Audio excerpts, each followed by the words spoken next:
This is Kim Meyer, host of Choose to Rise. Thanks for listening to the following broadcast on Public House Media.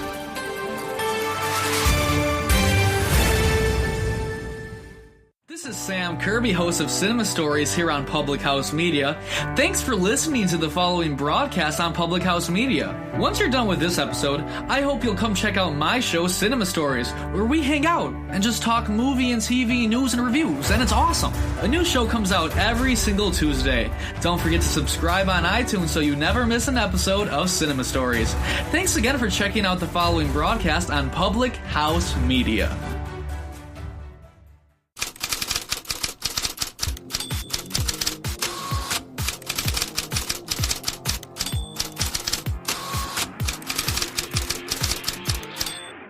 The latest headlines. If they go out and wipe the floor with the Texans, I might buy in. The insightful interviews. Whitney McIntosh, SB Nation. I was more impressed with Giancarlo, especially when you consider Aaron Judge's all-star squad. The hottest takes. Yeah, Saquon Barkley had a great game against Iowa, but he hasn't done much. Can all be found on Press Row.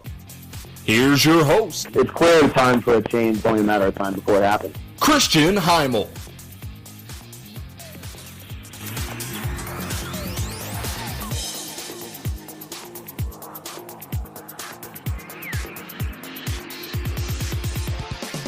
Welcome once again on Press Row. I'm Christian Heimel, everybody, broadcasting here as part of the Public House Media Network. Don't forget to subscribe, rate, review. Find us on Apple Podcasts, Google Play, iHeartRadio, Stitcher.com, Spreaker.com, and of course, as always, our website, thepHmedia.com. You can check us out on social media, Twitter and Instagram at PressRowPHM.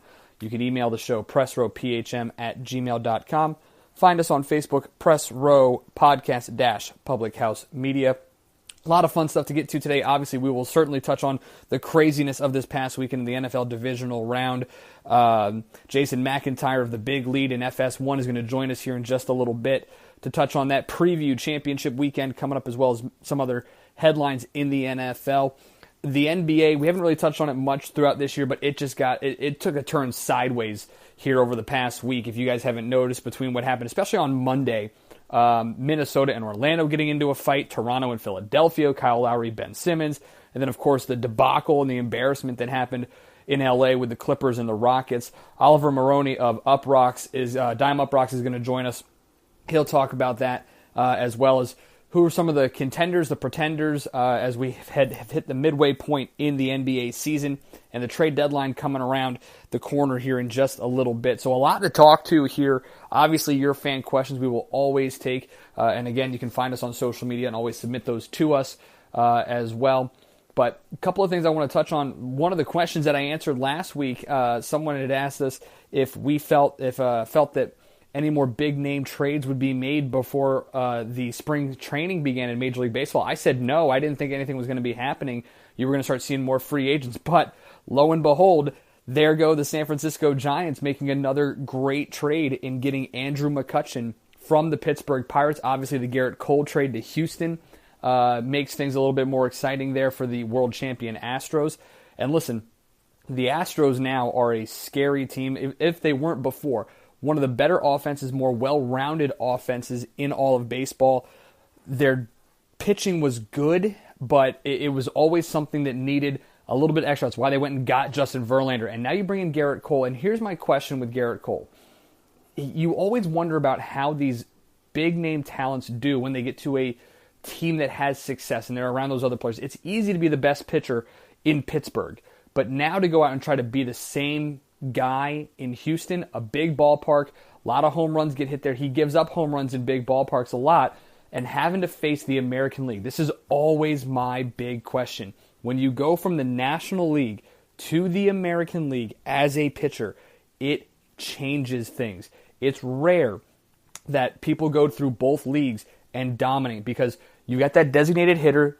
American League lineups are more meant for power, to be able to put up a lot of runs. The National League is developed more as a pitcher's league, which is why you see so many great pitchers like a Clayton Kershaw in there, like Zach Greinke in there as well. I mean, it's really interesting to watch and see Jake Arrieta, for instance, in Chicago. John Lester in Chicago. Granted, he did it, of course, obviously in Boston too, and you've had some great ones in the American League, but it's different with that designated hitter. And Garrett Cole is going to have to figure out how to do that, how to beat top to bottom great lineups every fifth day. What's going to help him, though, is what they've got there with Lance McCullers and Justin Verlander. They've got a rotation now where he's not the ace. He can be that 3 guy. He could be that 4 guy if he really needs to be. And that's a huge thing for Garrett Cole. It's going to help him tremendously because he's not going to go up against the best pitcher, so his offense might be able to help him out as well. But bigger trade than Garrett Cole was Andrew McCutchen. This is the one we thought was going to happen in 2017. I had even felt, as I was writing for Ming Magazine in my Major League Baseball preview last year, that Andrew McCutchen would be traded by the trade deadline. He did not. But now he ends up going to San Francisco, and you look at this Giants team, a team that many people forget. They were atrocious last year, but you forget that Madison Bumgarner wasn't part of that team for so long. Such a big part of the season, he was gone. And it certainly hurt the Giants, but now you get Bumgarner back healthy. You add Andrew McCutchen, who was just the MVP 4 years ago, a 5-time All-Star, if I remember correctly. Tremendous runner on the base pass, great fielder, obviously. You put him in right field. Hunter Pence has said he'll move to left. You get Joe Panik at second base. Buster Posey is the catcher. Brandon Belt at first base. Brandon Crawford over there at shortstop. Evan Longoria. You forget that, I almost forgot that Evan Longoria was traded until the McCutchen trade happened, but you got Longoria at third. This is a Giants team that they may not win the division in the West coming up here this year, but they are certainly going to challenge the Dodgers, if not run away with the wild card, at least that first wild card spot. So big trade, big time deal. Love what the Giants have done. I've always enjoyed San Francisco as a baseball team. They've got a great fan base, and so really excited to see all of that go down for them there. We'll have more on baseball as we get closer to spring training. We're just a couple of weeks away from that. Really pumped, love it, can't wait. And then baseball will be back before you know it, and anybody who knows me knows how much I love watching baseball. So, incredible trade, but I mean, you look at that lineup now for the Giants, and it is something special to behold, and they are going to be a lot of fun to watch here in 2018, obviously, as long as everybody stays healthy. A couple of other things I wanted to kind of touch on real quick here. We mentioned last week college basketball and just how exciting it is. If you didn't get a chance to watch it the other night, but Oklahoma and West Virginia, not West Virginia, Oklahoma and Kansas State, K-State goes out and knocks them off, knocks off the fourth-ranked team in the country at home, and they didn't just squeak by, they demolished them. And freshman Trae Young, who is probably going to be the freshman of the year, he may have a chance for a case for player of the year. He's struggled for a second straight game. He had 12 turnovers against West Virginia on Tuesday night, against Kansas State on Tuesday night. But he's a young kid. This is what's always fun about conference play is when you go on the road and it's the second time you're seeing them. You never want to face a team at home first with a big win. You'd love to get them on the road first because it's so much more difficult to travel with that. And I've been in college basketball for years, and I see this all the time. The second go-round, especially if you won that first meeting at home, winning on the road is that much more difficult. And you saw it with Oklahoma and K-State on Tuesday night. Kansas State's not a great team right now, but Oklahoma should not have lost that game, and it was awesome to see how well they played. Another great game to watch. Louisville at Notre Dame. Louisville has been a struggle all year. We've off the court, not on the court, but off the court, they have really obviously had detractions with Rick Pitino and everything going on there, but they played tremendous to get that double overtime win at Notre Dame. It's been a while since they won there. You look at some of these other games that are going on earlier this week.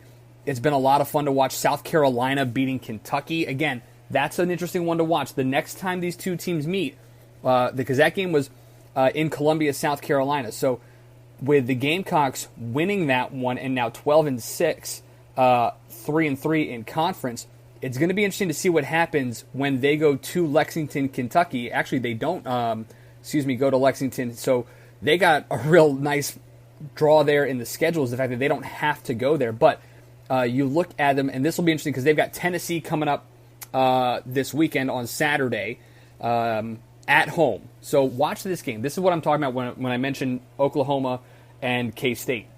If South Carolina gets this win at home over Tennessee, a team ranked in the top 25 at 21 right now, it'll be really intriguing to watch what happens on February 13th when they go to Knoxville, because you get that energy up. You've got a nice home win against a ranked team. You're feeling really good about yourself, but then you got to travel on the road to a team that has that revenge factor now with you, and they've seen how you play against each other. Maybe they make more adjustments than you do if you came away with the win. So it's always fun. This is why I love college basketball, because when it's like this and you play twice a year, and those are the only two times that you play, it just makes things that much more exciting. At home and home, it's a lot of fun. And I've told you guys, the SEC is amazing in college basketball. If you're not watching the SEC, you need to. And I know some people are going to get really annoyed with that, but the SEC is the best conference in basketball, the best conference in football. I mean, you can say what you want. Give all the credit in the world to Oklahoma, West Virginia, obviously Kansas in the Big 12, but I'm looking at this SEC, and I see some absolute talent.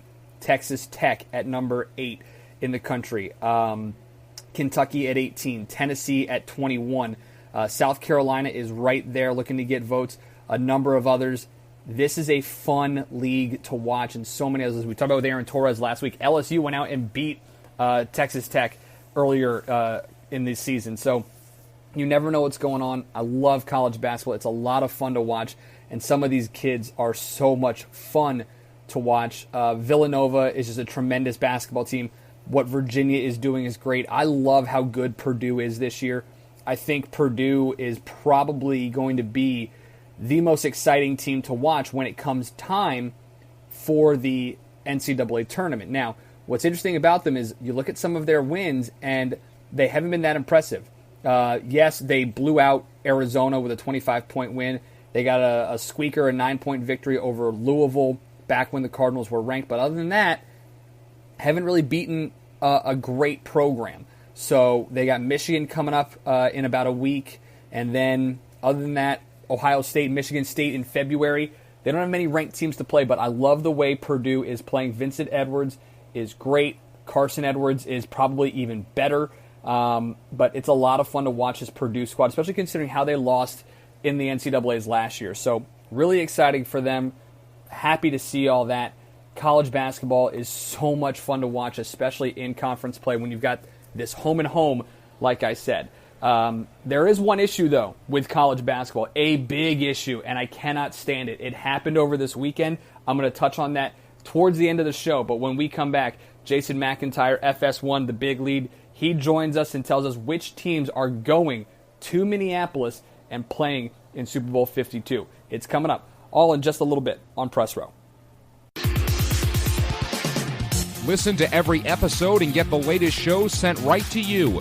Subscribe to Press Row on iTunes, Google Play, iHeartRadio, Spreaker.com, and Stitcher.com.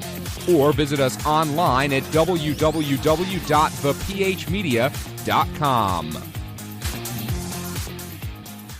This is Press Row with Christian Heimel, a Public House Media podcast.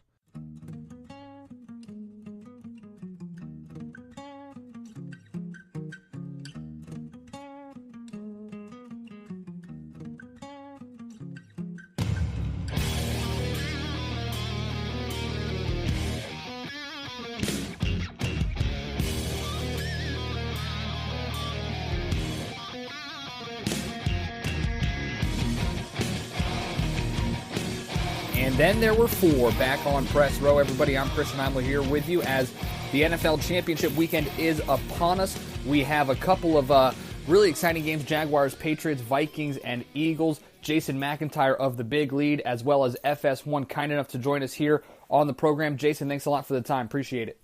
Anytime, Christian. And Jason, we'll start off where the weekend ended.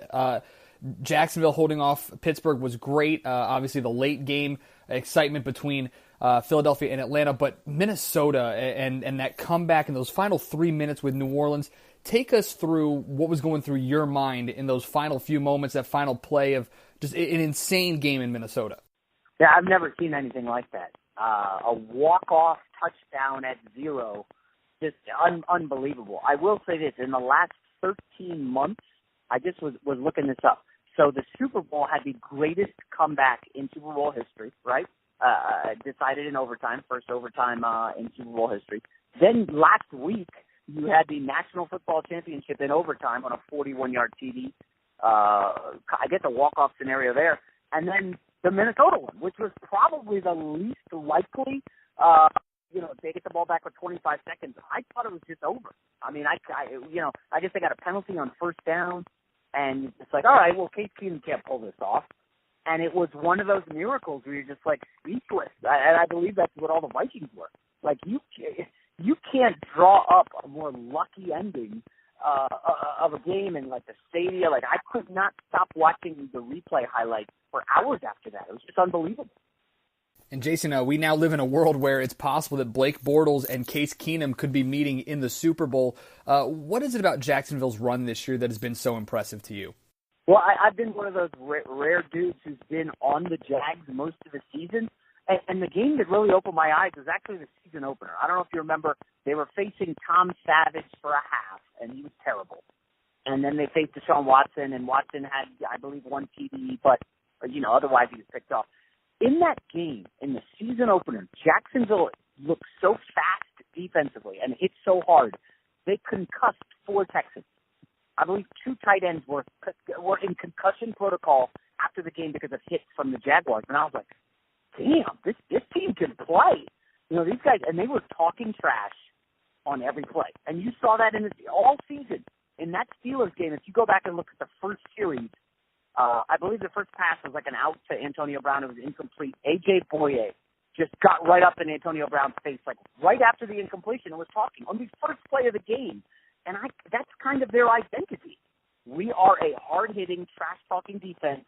Don't mess with us. And they got after the quarterback, and they are a nasty group defensively. I did this video for FS1 that the Jags could go to the Super Bowl in early November. And, people were like, come on, there's no chance. This is crazy, Jason. And folks, they are, 60 minutes away from going to the Super Bowl? I mean, that's how close they are. He's Jason McIntyre of the Big Lead and FS1 joining us here on Press Row. Want to get to the games this weekend coming up, but 3 coaches reportedly hired. It seems as though Matt Patricia to the Lions, Josh McDaniels to the Colts, and then reportedly Pat Shurmur heading to the Giants. Which of those 3 kind of has the best fit going into the next season? It's weird that you would think that all Bill Belichick's assistants, they were in New England. They were great. They must be awesome coaches. I wrote this up on the Big League last week. Got a lot of traffic, got a lot of hate from New England. None of Bill Belichick's former assistants have been to a conference championship. Not one. Bill O'Brien is the most successful.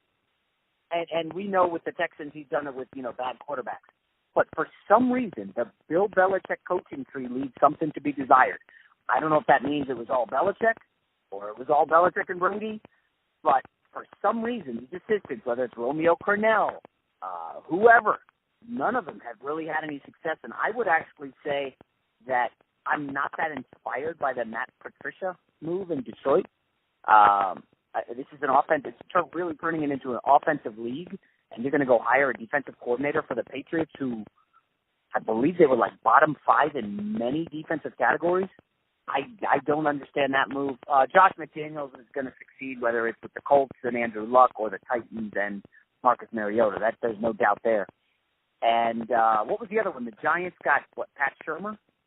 Again, does that not feel like a bit recycled? Like all these guys have had a chance and they were okay. And now, listen, here's my question with Shurmur. Who is getting all the credit? And maybe you got to divide it up for the Vikings' success. Obviously, the defense is great. But do you give Case Keenum a lot of credit? Do you give the quarterback coach who maybe helped morph Keenum into this, world beater as opposed to the ordinary journeyman he was before this? Do you give the receivers a lot of credit? Could anybody step in there, throwing to Adam Thielen and Stephon Diggs and the nice tight end there, Kyle Rudolph? Could anybody step in and do what Keenum's doing? I don't know. It's tough to give credit there. I will say I didn't see this coming from Keenum. Maybe he turns into a pumpkin here against the Eagles on the road. If you really look at the home road splits for the Vikings, they're not amazing. I actually like the Eagles to show up and surprise everybody and get to the Super Bowl. But I guess Shermer's an okay hire. I personally wanted my Jets to fire their coach, and the guy I wanted him to make a run at Daboll Sweeney of punter. Obviously not going to happen. I know people want to say that wouldn't be a regional fit, but I like outside the box. I like fresh. I like young, energetic, and so none of those guys really scream, oh my gosh, that's incredible. You brought up Tennessee, and I want to touch on Mike Mularkey here because his departure felt really weird. Only 2 seasons there, has a nice comeback win against Kansas City in the first round of the playoffs, and then goes up and loses to Tom Brady, Bill Belichick, and the mighty Patriots. But where did it go wrong for Mularkey there in Nashville? I know they beat the Chiefs, but was that because of something Mike Mularkey did? I mean, it was 21-3. Travis Kelce gets knocked out of the game, and that changed everything. That changed the total complexion of the game, and that's why it was weird where it's like Mike Mularkey's coaching job is on the line against the Chiefs, and they win, and everybody's like, oh, okay, well, there's Mularkey safe. And it's like, really? I don't think it's the end of the world to fire him. Obviously, did he do enough? For me, it's all about Marcus Mariota, and Marcus Mariota did not look like the budding star this year that everybody thought he would be. I certainly am a big Mariota fan. I loved him coming out of Oregon. I've wanted the Jets so badly to sneak up there and grab him, and he's had such a bad year. It's just something seemed off, and now he's got his third. He's going to be on his third coach in 4 years or something like that, and that's tough to have success with. But did Mularkey get a raw deal? I don't know. I don't know what happened in that meeting. By all accounts, he went into that meeting to renegotiate his new deal, and he walked out fired. So I don't know if he got greedy or they were making demands on his staff. But, it's shocking to me that the Cleveland Browns are jumping through hoops. Oh, we've got to get him on Hugh Jackson's staff. And I'm like, yeah, okay, sure. So the coach of the Titans, who won a playoff game, is now going to be excited to go to the Cleveland Browns staff where he's going to coach under an offensive guy in Hugh Jackson, who's been 1-31 in his first 2 years in Cleveland. This just does not seem like a recipe for success, at least from my point of view. Jason McIntyre, FS1, and the Big Lead joining us here. After the loss to the Jaguars, it seems as though things have started to unravel a little bit for Pittsburgh. And this has been a year where they have just been insane, filled with drama. Ben Roethlisberger seemingly throwing his offensive coordinator, Todd Haley, under the bus. Are there changes to be expected, or should there be changes coming in Pittsburgh this offseason? Yeah, I mean, I think that's a given. It sounds like Todd Haley is going to be gone. I think you can make a case that Mike Tomlin has woefully underachieved with a ridiculously talented offense the last few years.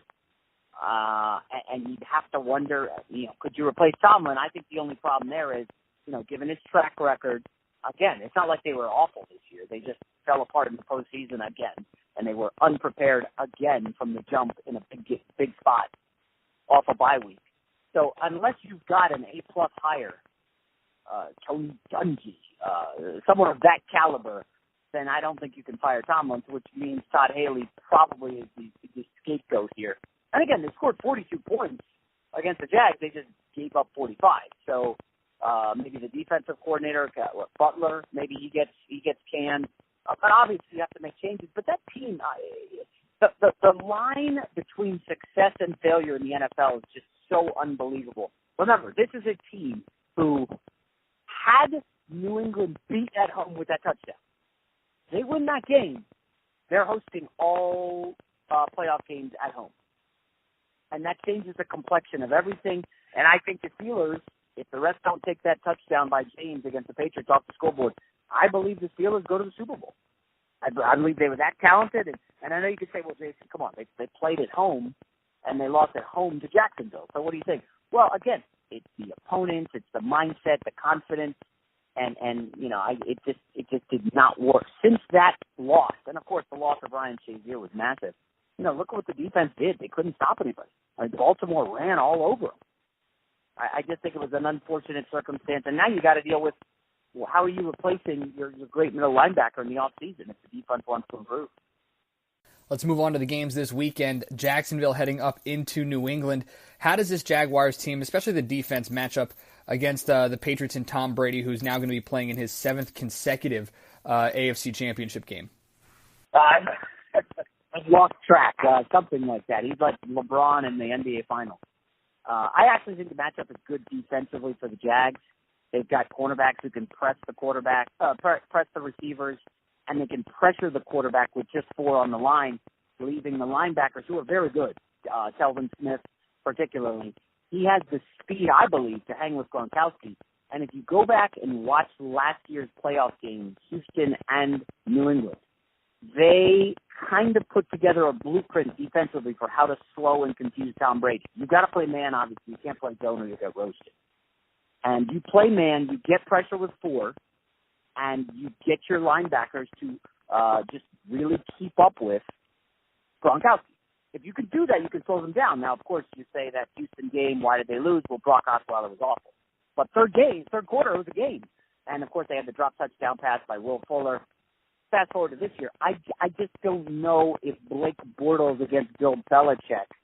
It's a tall order. I will say, and I wrote this on the Big Lead this week, Mark Sanchez went into Foxborough as a second-year quarterback and beat Bill Belichick in the playoffs. 28-21 a game I'll never forget. I'm sorry for making my third Jets reference already. As a guy who went to Hofstra, where the Jets used to have their training camp, I've heard every Jets reference. No need to apologize on this show. Wayne Corbett, obviously. Yes, famous Hofstra alum. To me, I think it's a close game. I think it's like 24-23 Patriots, maybe. I do believe they will be able to contain the New England offense. And again, New England needed a quarter to warm up against the Titans. Tennessee was just so inept offensively. I don't think they have the weapons.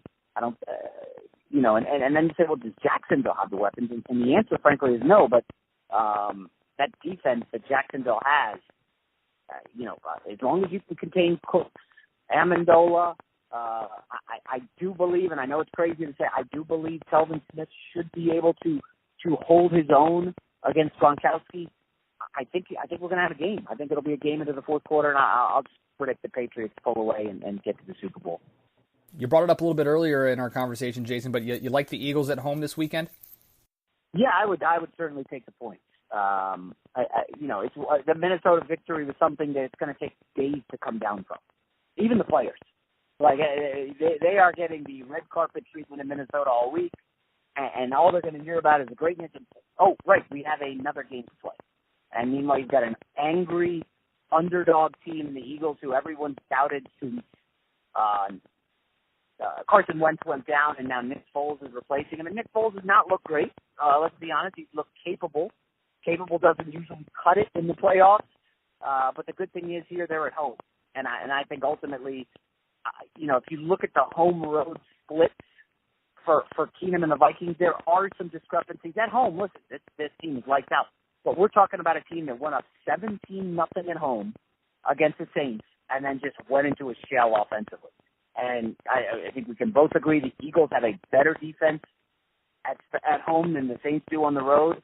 I have some concerns about the Eagles' secondary, but their front seven is nasty.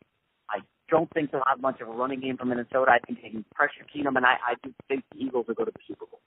You got 2 quarterbacks this weekend, and you could lump in Nick Foles if you want, but Blake Bortles and Case Keenum are 2 guys who all year have been the pundits, the analysts, the talking heads. Many of them have not given any credence to their these 2 players.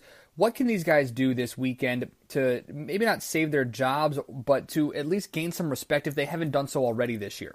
Yeah, I think they've already done it. But, people are running with this narrative that, look at the quarterbacks in the Final Four. You don't have to have a quarterback. That's all garbage. Come on. Aaron Rodgers was hurt. Andrew Luck was hurt. the Cowboys had the suspension to Ezekiel Elliott and the injury to Tyron Smith that kind of slowed them down, and they still won 9 games. And I wouldn't read a whole heck of a lot into it. Jimmy Garoppolo was tremendous. He's a good young quarterback. It just felt like a year where quarterbacks kept getting hurt, and you don't. I mean, literally, like I would say, like at least half the league lost their quarterback, and that includes Carson Wentz. And frankly, Case Keenum was third string to start the year, wasn't it? Bradford, Bridgewater, 1-2, or maybe Bridgewater was still coming back off the injury, so he was 3. But yeah, I think it would be foolish for anybody to go and give Case Keenum some massive contract. He was very good. Okay, whatever team's offered, I hope you do, because those are 2 probably top 15 receivers in the NFL right now. And if you don't, and if you're the Cleveland Browns and you think you can just, I mean, not that the Browns will do it, they got the number 1 pick, but if you think you can just plug in Case Keenum and presto, my New York Jets or who else needs a quarterback? You go on down the list, Arizona. Okay, you're just going to plug Case Keenum in and he's going to deliver you, 4,000 yards and 35 TDs? I don't think so. I just don't think it's a perfect situation for him in Minnesota. I know he's going to be looking for big money, but I think it would be foolish to back up the brinks for Case Keenum. He's Jason McIntyre. You can find him on The Big Lead as well as FS1. Jason, we appreciate the time. Enjoy the football.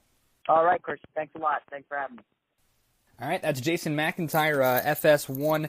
You can find him on Speak for Yourself as well as on The Big Lead. And listen, these games this weekend are going to be fun. I personally, I'm going to be pulling for Jacksonville and Minnesota just because I would love to see Bortles versus Keenum in the Super Bowl. I honestly do believe, though, it will be Patriots and Vikings. I disagree a little bit with Jason. I think the Vikings will ride this momentum into the Super Bowl. I don't know how much further it takes them there, but that's going to be the interesting part. So we'll see exactly what happens. And listen, I don't get why people, Blake Bortles to me reminds me a lot of Alex Smith in San Francisco, a game manager. He doesn't do a lot to win the games, but he does enough not to lose the games. And I know there's a difference between playing to win and playing not to lose. I get that.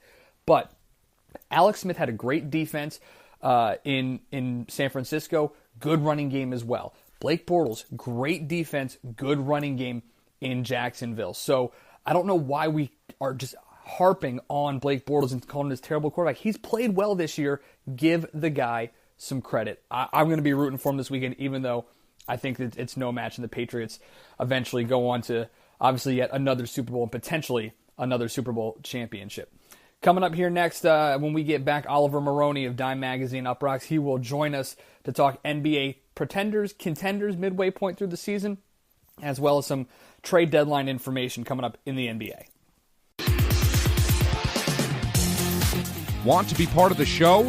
Go to Facebook and search Press Row Podcast Public House Media, or find us on Twitter and Instagram at Press Row PHM. You can also email the program, pressrowphm@gmail.com. This is Press Row with Christian Heimel, a Public House Media podcast.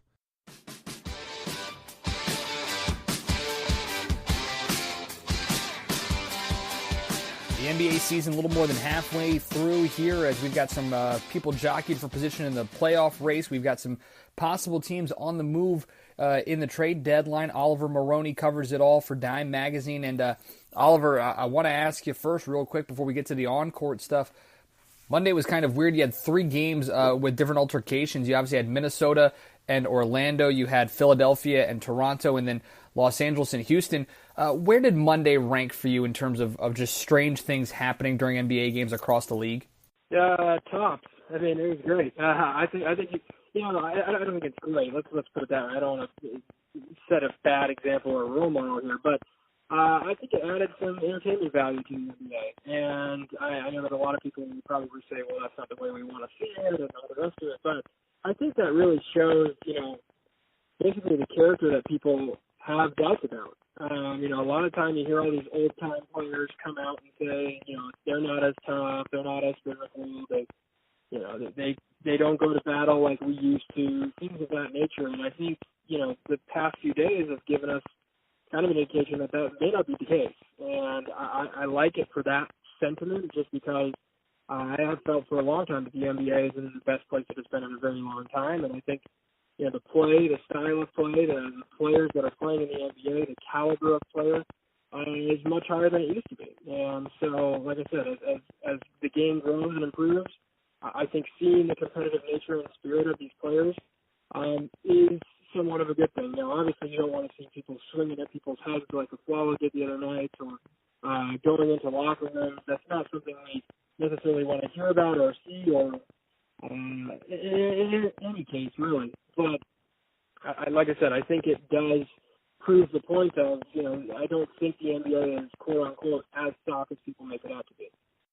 Yeah, the weirdest one is obviously the Clippers, Rockets, and Chris Paul, Trevor Ariza, James Harden all go into the Clippers locker room. What does the NBA do to this? What does the commissioner do here? Fines, suspensions, both? Is something going to be done about this? I think it's both. It's almost guaranteed. I mean, you have to make an example of this because it cannot happen. This should not happen. It cannot happen. And while I said that it shows that there's a competitive spirit and nature to this league, that is, I think, going overboard. You don't go into an opponent's locker room at any point in time, and that shouldn't be the case at all, unless, you're friends with a guy or something like that. But this was not the case. I think the whole idea of it, it's quite embarrassing, especially for a guy like Chris Paul, who has been branded as extremely competitive to the point where it gets a little dirty or, it may get out of hand. And I think that label is going to continue to kind of haunt him if he continues to do stuff like this. So for me, I think the NBA is going to make an example of these players. I think you could see some serious suspensions and serious fines come down. And I'd be shocked if both of them didn't happen. He's Oliver Maroney, NBA writer for Dime Magazine. And Oliver, I want to ask you, we're a little bit more than halfway through the season here. Celtics maintaining that top spot in the Eastern Conference. How likely is it that Boston holds on to this number one seed and makes its way through the playoffs and earns its right to represent the Eastern Conference in the NBA Finals? I think it's really likely. Their second half schedule looks a lot better. They've played a ton of games so far, so they've got some rest coming up for them. They've got a ton of youth and depth. And I think with those two combinations, you can really rattle off a lot of regular season wins in the NBA. Just the caliber of players they have, coupled with the amount of players they have that can make something happen out of nothing, just give you a different look night in and night out. It just seems like every other night is someone new. Al Horford's been great all season. Kyrie Irving's been great all season. Jason Tatum is proving that, he definitely is in that Rookie of the Year conversation, I think. You look at Jaylen Brown, he's definitely came out of that shell and what he was labeled as a bust in his first year, which I think is outrageous and crazy to think. But, they're just coming along in the right way. I think Brad Stevens has done a terrific job. He's been one of the best, I think, in the league at just maximizing the potential of his players and putting them in the best position to succeed. So you're seeing a lot of things come together, come to fruition. And I think this Boston Celtics team, just as deep as they are, can keep this up, especially in the regular season. What is it about Cleveland? I mean, is it just LeBron, but what is it that makes so many people think that the Cavaliers are still the team to beat in the East, despite the fact that it seems as though the Celtics are the better team? They haven't played well. I think that's the biggest indicator for me. I'm not impressed with what I've seen from Cleveland, but I feel like I say this every single season for the past 3 or 4 years. Around this midway point, the Cavaliers are struggling, or they rattle off, 3, 4, 5 losses in a row. They don't look the team that everybody intended them to be or thought they would be. And I think that, for whatever reason, I think it's very similar to the Spurs. Every year people write the Spurs off. And every year they come back and win 50-plus games. It's similar to that aspect, and I think people just, until it doesn't happen, until there's proof that it cannot happen, I think you still have to stick with the Cavaliers just because they haven't been playing well. They're very, very inconsistent on defense.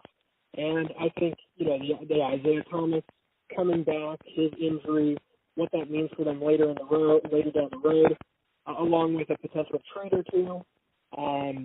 I just think people are high on them because of the fact that they still possess the best player in the league and they still have a lot of talent around them. You mentioned the word trade. Does Cleveland need to make a trade here? Should they do it? Because this is kind of a weird spot, not knowing the future of LeBron James in Cleveland. This is possibly one of the most difficult decisions I think a GM has faced in this league for the past 5 to 10 years. Because you look at what could happen. LeBron could leave. And do you go all in, put all the chips on this season in winning a championship to hopefully keep LeBron? Or do you say, let's just keep the draft pick so that we can build for the future? And this draft pick is extremely valuable, even though it's the Brooklyn Nets who have started to play better, are going to continue to get better, I think, this season. You're still getting a probably top 8 to 10 pick in this draft, and this draft class is going to be very, very deep. There's a lot of talent throughout, and I think it's very, very, very difficult. I think that Kobe Altman's in a very tricky situation for himself. I think at this point, ultimately, unless you have a verbal agreement with LeBron, there's absolutely no way I'm trading that pick. And I just don't see anyone out there that can make that much of a difference for them to vault them to a guaranteed NBA Finals win. I think this Golden State Warriors this Golden State Warriors team is head and shoulders above the Cleveland Cavaliers currently. And I think even with adding, let's just say, DeAndre Jordan and trading out Tristan Thompson, maybe the draft pick, or however you want to work out the deal, I just don't see that as enough. I really don't. I think this team is going to continue to struggle on defense. DeAndre Jordan does not give you much late in the games. In fourth quarter situations, he may be actually a liability because of his free throw shooting. So for me, I just don't think it's worth it. But I think he has a very difficult task on his hands to figure out what he wants to do. And if you're going to go that route of trade, if you're going to go that route of offering or dangling that pick out there, I think the most realistic and viable option, as well as the one that makes the most logical sense from a winning standpoint, is trying to get Paul George.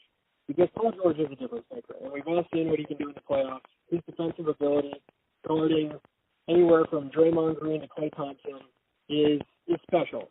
He can be a special defender when he wants to. And I think if he was with Cleveland, with LeBron James, with Isaiah Thomas, with this core, they could really make some serious things happen.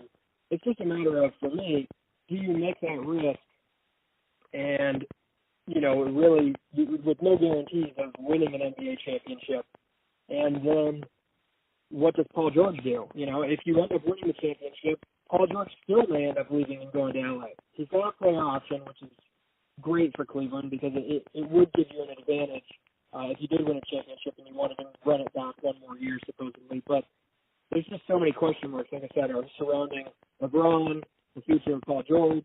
I mean, even Isaiah Thomas, how healthy is he going to be throughout his career now? He's had a couple of injuries. What is he going to look like in a year? Is he a max player? Is he a $32, $34, $35 million player, depending on where he's at in the salary cap? It's just really tough. That situation is one of the most difficult I've seen in the past 4 or 5 years, especially with where they're at currently. He's Oliver Maroney of Dime Magazine joining us on Press Row. Switch over to the Western Conference. The Warriors, obviously, again, leading the Western Conference, but are there any legitimate contenders to their Western Conference title? Yeah, I think there's a couple. I really think that Houston has the ability to. They are built to beat the Warriors. That is their goal. That is what Daryl Morey has come out and said multiple times. They have the structure, the 3-and-D type players to be able to defend against them as well as push them on the other side of the ball. I think with Chris Paul and James Harden healthy, along with P.J. Tucker and Luke Mbamute and Clint Capella healthy, they could be very, very dangerous. I really think if they have the best, 4 to 6 game stretch against the Warriors in the playoff series, they could win that series. I do think that is possible. Now, a lot of things would have to fall, in the right direction, and the ball would have to go the right way. But I think really the Houston Rockets are probably the best bet at this point.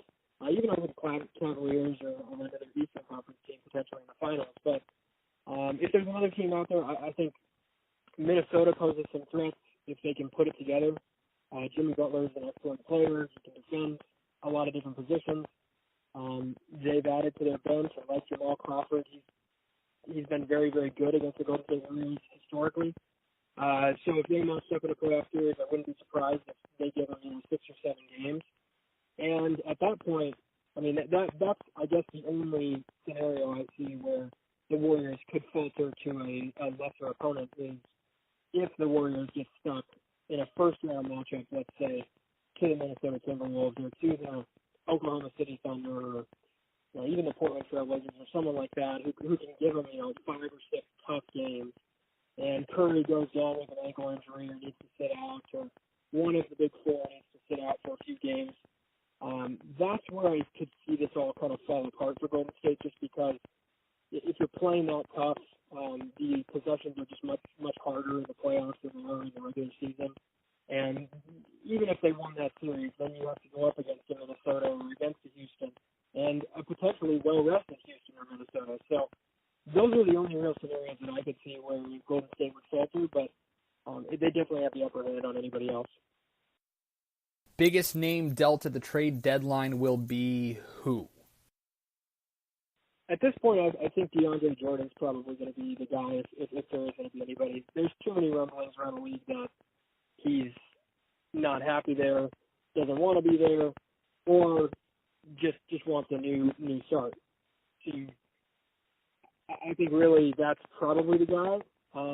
Does Oklahoma City, after losing James Harden the way they did, decide to move over Paul George or move Paul George? Maybe. If they're not in a position where they're going to be a good playoff team, I think it's going to be very, very difficult for them not to be able to trade him. Oliver Maroney of Dime Magazine. You can find him on Twitter, Maroney NBA. Oliver, we appreciate the time. Thanks a lot. Hey, thanks a lot. All right, that's Oliver Maroney. And listen, trade deadline's going to get interesting, but he's absolutely right. Colby Altman is in probably the weirdest position possible. If you don't know what LeBron James is going to do, you can't do anything for this year. You really can't. Unless you know 100% that he's going to stay. If we go out and we get DeAndre Jordan, will you stay? Or if he knows for a fact that he's leaving at the end of this year, then he can say, all right, we're not going to trade. We're going to hold on to that number 1 pick and try to get something back in the future. It's one of those really difficult positions for Colby Altman to be in, and I don't envy it whatsoever. But I also don't believe that the Cavaliers, like I said last week, I don't think the Cavaliers are a contender for the Eastern Conference title, let alone the NBA title. I still think the Celtics are the best team in the East. They're continuing to play like it. Gordon Hayward is talking about coming back before the playoffs or at the playoffs. Toronto is playing better. Washington is getting better. And then obviously there's Golden State there. So still a lot to be figured out, but we appreciate Oliver joining us here, Dime Magazine, Uproxx. Check him out, Maroney NBA on Twitter. When we come back, your fan questions. Then my biggest pet peeve in college sports happened over the weekend. I'll tell you about it, and I'll tell you why coming up on Press Row. Listen to every episode and get the latest shows sent right to you. Subscribe to Press Row on iTunes, Google Play, iHeartRadio, Spreaker.com, and Stitcher.com. Or visit us online at www.thephmedia.com. This is Press Row with Christian Heimel, a Public House Media podcast. Take a number. I was lightning before the thunder.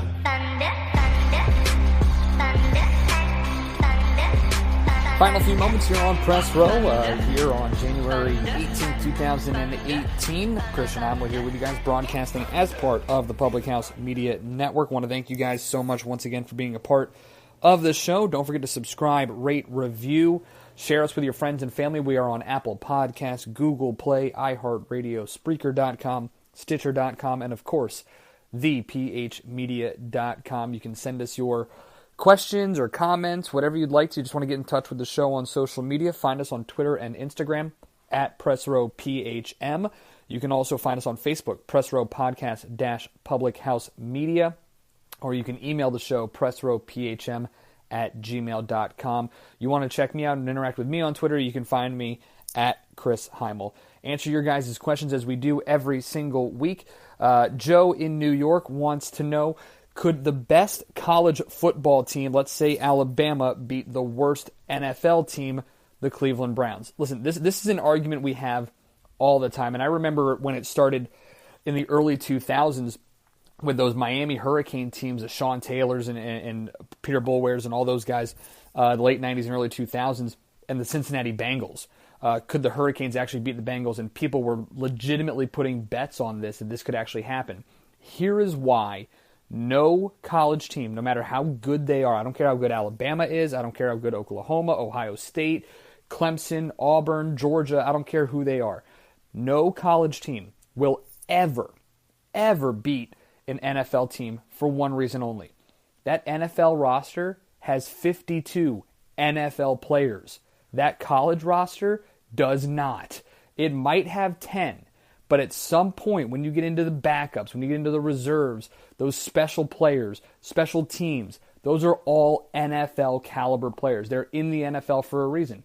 If a college team could actually beat an NFL team, you would see every single kid who played on that college team make the NFL. If Alabama was good enough to beat the Cleveland Browns, you would see every single member of this year's Alabama team in the NFL.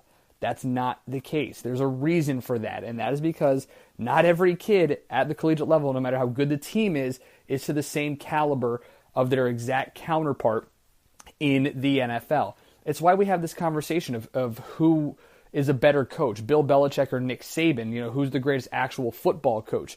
You can't compare because it's apples to oranges. Why don't college coaches do well in the pros?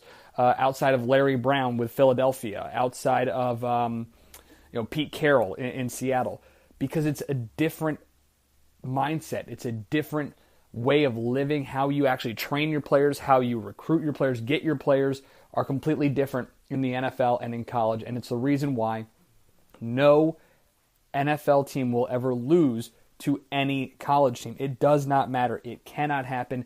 It will not happen. But it's a fun conversation to have. I'm sure many people would love to go back and look. And I'm sure you could look at the Giants this year. You could look at the Browns this year and say, oh, yeah, Alabama could beat them. Yeah, but Jalen Hurts would be better than Deshaun Kaiser. But you know what? Could their second string or third wide receiver, fourth wide receiver be better than the Browns? No. Would their defensive line be that much better than the Browns' offensive line, Joe Thomas? No. There is nobody on that Alabama team that right now is beating Joe Thomas every single snap. It's not happening. But it's a fun conversation to have, and you guys can have that debate all you want. But when it comes down to it, NFL rosters are made up of entirely NFL players. College rosters are made up of maybe 5 to 10 NFL players at that point. But it's a fun debate to have, and people will always have it there. But Joe, we appreciate the question. Always love you guys reaching out to us. Eric in Pennsylvania. Should the Steelers fire Mike Tomlin?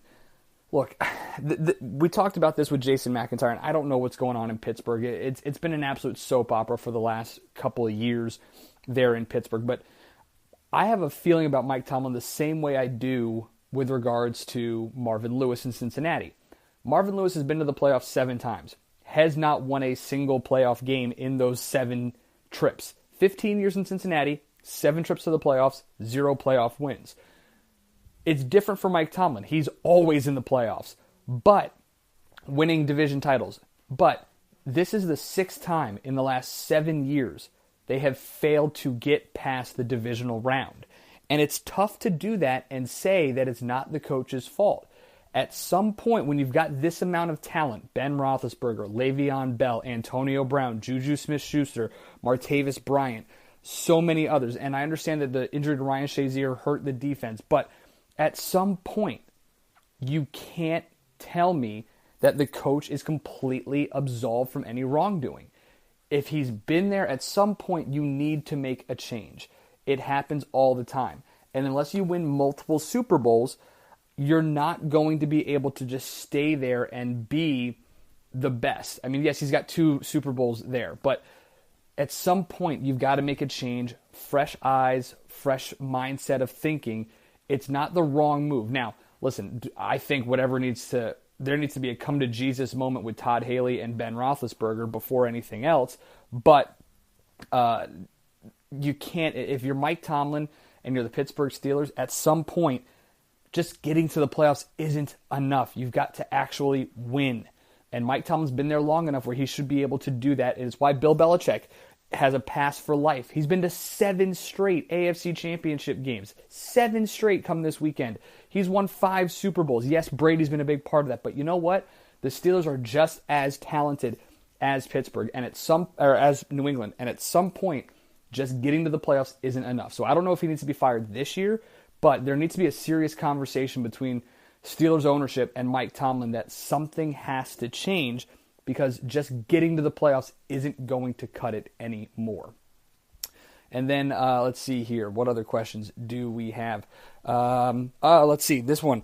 Brandon asking, did you see thoughts on North Korea and South Korea coming together in the Olympics? Look, I think it's great, but this is where the whole stick to sports movement gets a little clouded, in my opinion. You can't force sports to become a political thermometer for you. Sometimes just coming together in the name of sport isn't enough. It does it just for that.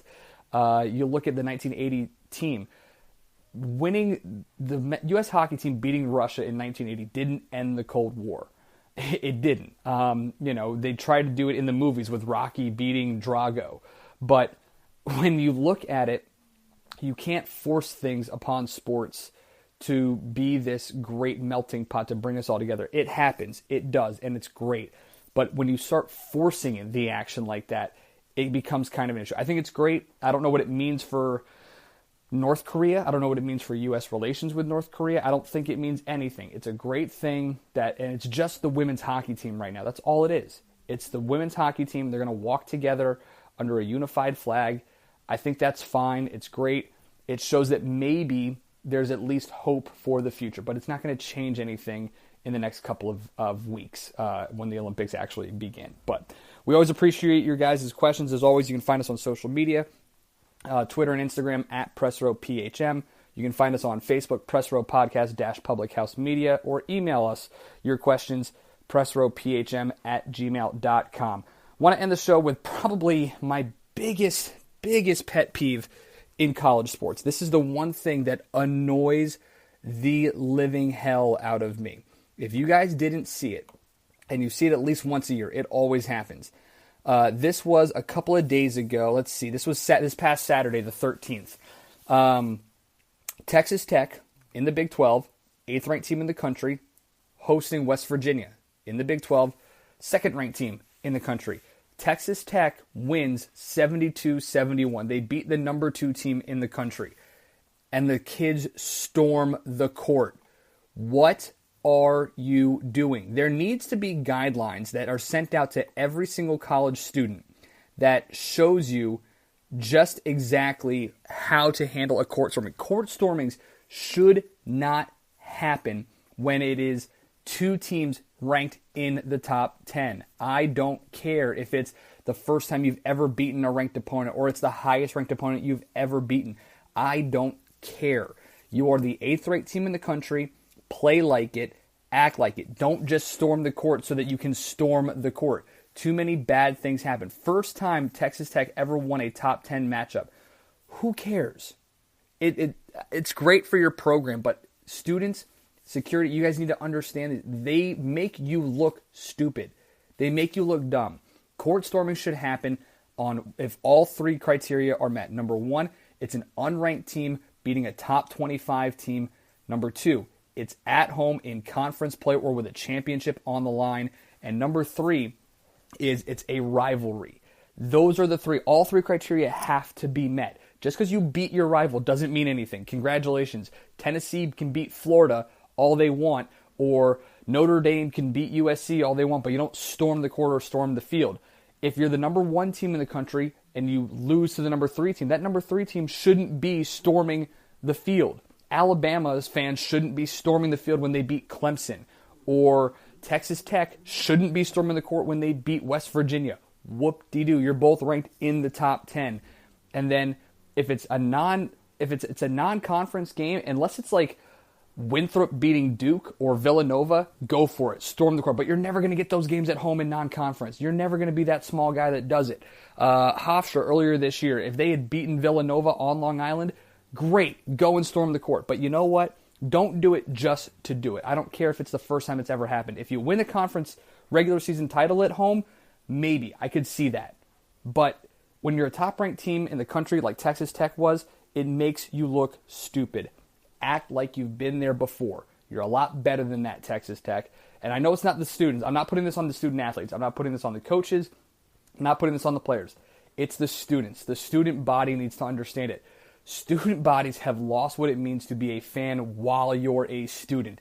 You think that just because you're there and you beat a team that's ranked higher than you, you get to storm the court. No. You win the game, you move on, because you know what's going to happen? Later on this year, Texas Tech, you're going to get curb stomped. It's going to happen, and someone's going to storm the court on you, and you're going to go, oh, why did they have to go and storm the court like that?